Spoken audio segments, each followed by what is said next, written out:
And what's up, everybody? Welcome back to the channel. It is your boy Cheap Ludes back again with the first market video of 2K22 My Team Season 2. As is always the case, we got to start at the agenda. Look, we're just going to go through some basic market tips, see, if some players are worth it, if they're not worth it, etc. That's what we're doing in this video. If that's what you're here for, you've come to the right place. At least I believe so anyway. So, taking a look at the agenda, there's not a lot in the agenda that can either make you MT or, provide you with an opportunity to make MT for the most part. Now, I do recommend getting this Weekend Warrior stuff done if at all possible, just because at the end of it is a free primetime pack, which, at the end of the day, you're probably just going to pull like an emerald out of it or whatever. You do have to win a limited game and 2 unlimited games, which, to be honest, seems horrible because limited right now is just the absolute worst. Like, it's literally the worst place in the world. Now, signature series and signature series stuff, like, they're only available for 5 days, so try to get as many of these done as possible. The win domination stuff is here the full 40 days, same with this Dynasty Spotlight XP, season rewards, and the NBA Series 1. Now, when it comes to this stuff, I recommend getting this done at your own pace. Look, at the end of it, like, you don't want to be one of those people who speeds through this and gets Kevin Garnett, like, first. Yeah, that's definitely going to be beneficial if you're somebody who plays comp, but if you're not, like, just take your time. I took my time. I procrastinated so hard last season, and I was still able to get mellow, obviously with like 48 hours left to go, but I didn't stress myself out over it. That's basically what I'm saying. You know what I mean? So let's take a look at some other ways to make MT. Now, there's a pretty good amount of tokens in MT to make by playing the NBA 75 domination. It is absolutely painful. Like, it is so painful to try to play this domination just because it's a lot of time and it's really difficult. So, but you can provide yourself with a significantly better coach, even just 5 games in. So, I obviously haven't unlocked it yet. I still got to play, I think, 4 more of these all-time domination games. I'm not really stoked about it. At least you're making 1,000 MT. I heat ball towards your collection level and 2 tokens every time, but still, like, this is super painful. Don't worry, I'm grinding really, really, really hard to get Evo Randy Whitman. Like, if there's anyone that I want, it's Evo Randy Whitman. My suggestion, if you have to go through all time, just pick the easy matchups, dude. These are not easy at all. I don't care what some of the other guys are saying. Like, these are not fun, and they're not easy. Like, that's just how it goes. Pick your matchups well. Like, I'm not trying to play against this Bucks squad with a 99 overall Kareem and a ridiculous Giannis and an Oscar Robertson. Like, I'm definitely not trying to play this team. Like, absolutely not. No, I'm going to go through. I'm going to play, like, Charlotte. I'm going to play Orlando. Smack my boy T-Mac real quick. I'm going to play the Wizards because I'll be able to out-rebound them very easy. Look, they got John Wall, Gilbert Arenas at the 2 guard, Bradley Beal at small forward, Elvin Hayes, and Wes Unseld. Like, that's an easy matchup. And then I'm going to go over here, and I'm probably going to play against the Nuggets. And I don't know. I think the Thunder has, like, for some reason, they have Sonics players, so I'm going to go ahead and not touch them. And then I'll go play the Timberwolves or whatever. I'm going to get my wins, all right? Looking at the challenges, obviously there's the skill challenge and the limited warm-up. The limited warm-up card this week is Tony Kukoc. He's not a must-get or anything, but if you have time, I'd obviously go get him. Signature Series 2, there's a backup for grabs. What is the parameters here? Make 6 3-pointers with any player. You can definitely do this, and you don't even have to win the game or even complete the game. Once you get the 6 threes, it's over, and you get a free Signature Series pack. I'm sure it's not going to be anything spectacular, but you never know. Pickup challenges are back. You do get 22 NBA Series League standard packs to fill out your collection if you want to do these. Get some XP done, whatever. Spotlight challenges. I haven't played these yet, so I'm going to have to let you know exactly what you get from these cards, but I would guess it's just like, or these card packs, I should say. Guessing it's just an emerald, whatever. All right, let's go talk about the market and everything like that. So we haven't seen a huge drop off on certain cards, but the Signature Series guys, we're going to look in depth here. Now, should you get the signature version or the regular version is the question. When it comes to something like Jose Calderon, where he's relatively cheap for the signature Jose Calderon, I would definitely grab the signature version because he's got a Hall of Fame set shooter.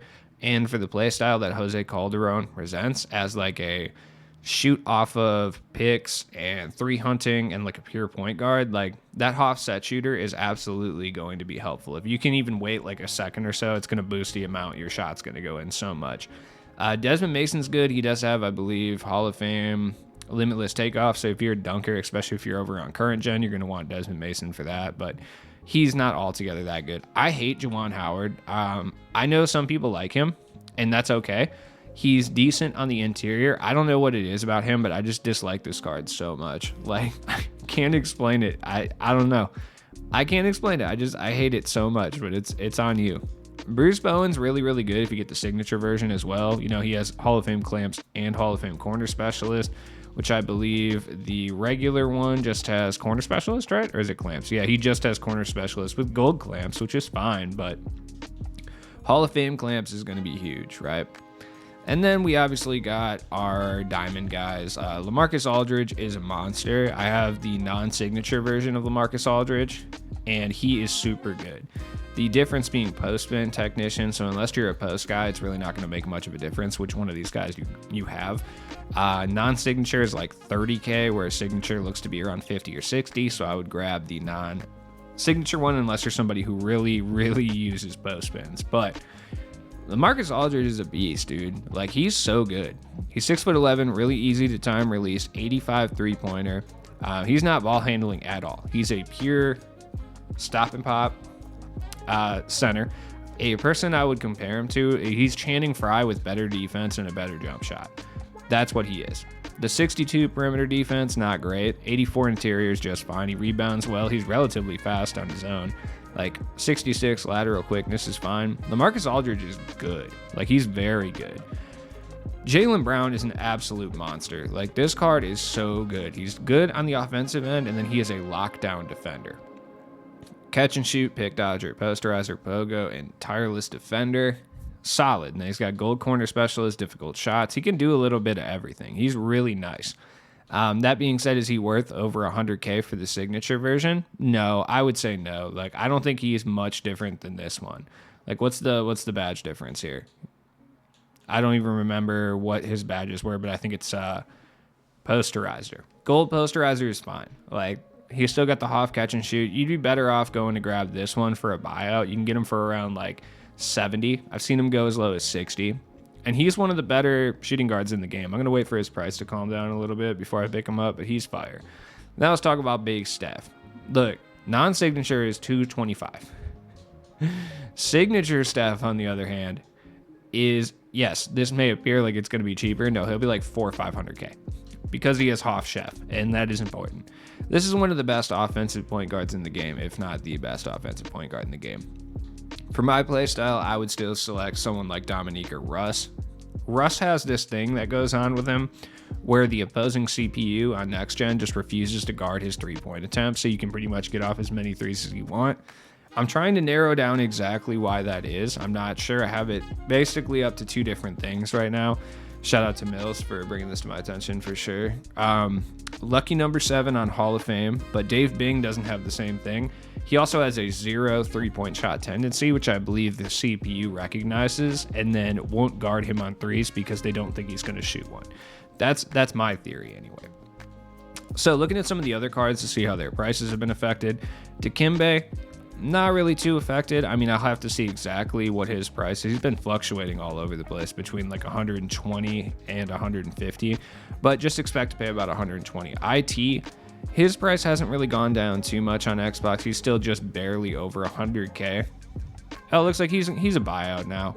100K buyout. He's worth it to a certain extent. This man has 11 Hoff badges on Isaiah. What? Bro, this guy is wild. Yeah, he definitely gave him ankle braces and stuff. What's his base? He comes with Dimer, Posterizer, Limitless, and Floor General. What did this guy give him? This guy gave him Corner, Difficult Shots, Lob City Finisher, Posterizer, Set Shooter, Clutch Shooter, Deadeye, Ankle Braces. Wow. Yeah, that one's going to be a little bit expensive, but the rest of them are pretty normal. Now, looking at some cards that took a little bit of a price increase, one of those being Duncan Robinson. Like, Duncan Robinson went from being like 800 MT to being like 2,000 MT. He didn't go up by much, but he went up. My boy Peja, what you up to? He's still over 10K. That is crazy to me. All right, looking at the regular flash cards, none of these guys are really that much up in value. Kawhi has fallen significantly, though. Like, he was like 50K last week. Now you can get him for, like, basically 20-something. He's still really good. Dominique's cheap. Derrick Rose, is he a buyout? He's got to be at this point, right? I would assume. No, he's not. AD is still ridiculously expensive. This man got the 7. Never grade your cards. Like, never grade your cards before you put them up. I promise it only detriments your cards. Like, I swear. Kareem, nah. Vince, none of these guys are really going to be affected by these price decreases. You know what I mean? What about Kobe, though? Nah, Kobe's Kobe. I assume his price will be chilled. I'm doing this on Saturday night because all these cards are going to go back up in price probably come tomorrow or the day after. Dirk is actually up in price by a lot. He was like 20K the other day, and I think that's just because a smaller amount of them are out. Ben Wallace. You know, I expected there to be so many Ben Wallaces on the market, and the way 2K handled the limited edition packs, there's like none of them. Same with MJ. Like, that's crazy. That's still crazy. If you have any of these limited edition cards, like, this week upcoming is probably the best time to sell them because 2K is about to blow power balancing out of the water here pretty shortly. They do this pretty often, and it's smart to capitalize on it. Russ is still super expensive. Like, he might actually be the best point guard in this game. I'm not even kidding. Like, Russell Westbrook has a 79 three-pointer, which you can raise obviously through a shoe or through a coach. And the CPU on Next Gen specifically refuses to guard him when he's has the ball in his hand and he's at the three-point line. I'm telling you, it's because of his three-point tendency. Like, where is it? There we go. Okay, here we go. Let me find it. Yeah, he has a 0-shot 3 tendency, and I swear that makes the CPU chill out. Like, Louis Dampier, if the CPU is playing against him, they will play him so tight because they know 95% of the time this man is chucking. With a mustache like that, I mean, he doesn't even need the tendency. You just know. But Russell Westbrook's are so low that the CPU just doesn't want to contest. Don't believe me? Okay. All right, fine. If you don't believe that's the reason. Wait, where is he? I think he's Sixers, right? Mike Dunleavy here has a 80 three-pointer, right? Okay. He has a 0-shot 3 tendency, 0 spot up, 0 off screen, 0 contested 3, right?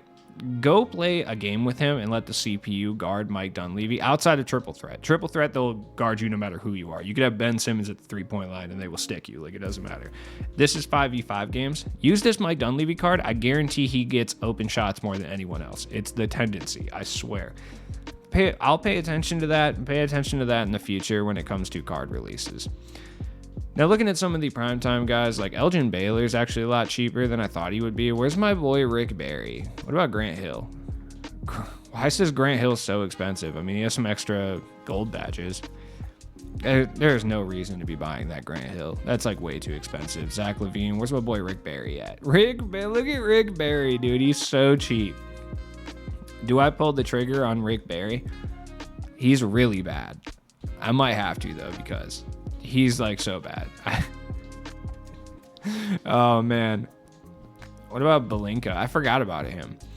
So, what can we expect from the market this week? Now look, right off the bat, coaches are down across the board because now you can get coaches for cheap. So everyone's put up their diamond coaches. No one really cares because now you just play, domination and you can get a coach that does essentially what these things do for literally, no MT, you just play the game. So if you have any of these coaches, highly recommend you sell them ASAP because you can get all these reward coaches for free.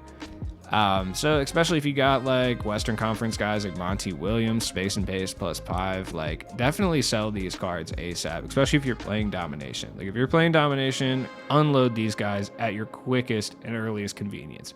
Especially like Mike Malone, dude. Like you don't need that 4,000. What's up with my boy Ty Lue? Yeah, Ty Lue's going for like 7,500. I don't even use this dude. Like, I use James Borrego because I'm a man of principles. Yeah, come buy my Tyrone Lue for 7,500. I mean, all you got to do is play like 5 all-time domination games, and you get a coach that's as good as this guy for like literally free. So yeah, go ahead and take him. In other news, some things are down across the board. Obviously, we got the event cards. If you have any of these, like this Juwan Howard one probably isn't that expensive. Did they put them in TT like they normally do? Well, they didn't put them in TTO. No, they didn't put them in TT, so they're strictly packable. But I mean, if you have any of the premium ones, like literally, if you have any of these and you don't plan on locking in for Dwight Howard, which you definitely shouldn't do regardless, you need to put these up ASAP. I was seeing people get millions from Steph Curry autographs. For what reason? I'm not entirely sure, because they're like 80,000 right now. You can lock in Dwight for like a couple hundred KMT. It's still not really worth it. Guarantee we get a center that's just as good, if not better, in a week or so. You know what I mean? Is Aldridge the expensive one out here? Apparently. Like, okay. Bruce Bowen? Yeah, Bruce Bowen's cheap. Juwan Howard, Desmond Mason, Jose Calderon. These are worth basically nothing. I might as well just keep them at this point. If my boy Juwan Howard's going for 7K, I mean, I gotta sell that.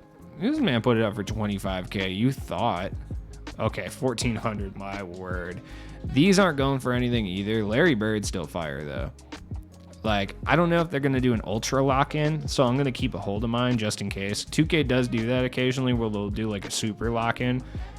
Like, if you locked in Dwight Howard and Larry Bird, and then the next guy, you can lock in for, like, something crazy.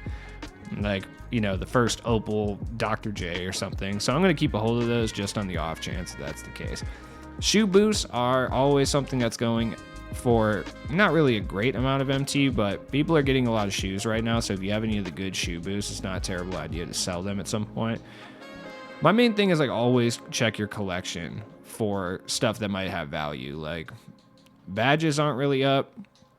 I bought an absolute absurd amount of bronze badges. Like, I bought so many the other day because they were selling for like 500. So, like, what did I have to lose? Like, are there any still selling for 500? I don't know what was going on, but literally badges were selling for 500 the other day, and I just bought so many. Yeah, like a 500 for a hot zone hunter? Absolutely. Oh, of course, somebody's on this filter hard. I'll buy Teardropper for 500. Even if I sell it for 600, I don't care. This is a good way to make quick MT with a pretty, I would say, low chance of losing MT. Like, if you buy Teardropper for 500 and then you sell it for 600, like, you're still making MT. You know what I mean? So it's not really that big of a deal. Another thing that you can do is snipe after the new cards in the base set. So the 21 current series, those guys are usually going for a pretty good amount. Now look for gold badges too that are 600 MT. You might not find a lot of them. Like, none of these are probably going to be worth too much over 600, but we're getting to the point where cards are going to start coming out with clamps and limitless and stuff like that, at least at like bronze or silver. So it's time to start looking at badges that other people, because some people just like feel the need to badge out their cards like all the time. You know what I mean? So sitting on the 500 badge filter can lead you to some good MT. That's just all I'm going to say about that. There's other snipes. I'm not a big sniping guy. I'm not a sniping channel. You guys know the vibes over here, but as always, it's been your boy Cheap Loots. Hey, if you guys want to see more of me, I'm going to stream on Twitch tonight. I'm not making any money over there, which sucks, but I'll bring the video to YouTube if you don't want to check the actual broadcast out itself. But, you know, it's cool. Also, drop a like on this video. Comment down below. Helps me with the algorithm and, you know, the robots and stuff, the Matrix. You guys have seen that before, you know. They're going to take us over at some point. But in the meantime, help me get paid by them first so I can be like a loyal little servant boy to the robot overlords at some point. But have a good night, you guys. Peace.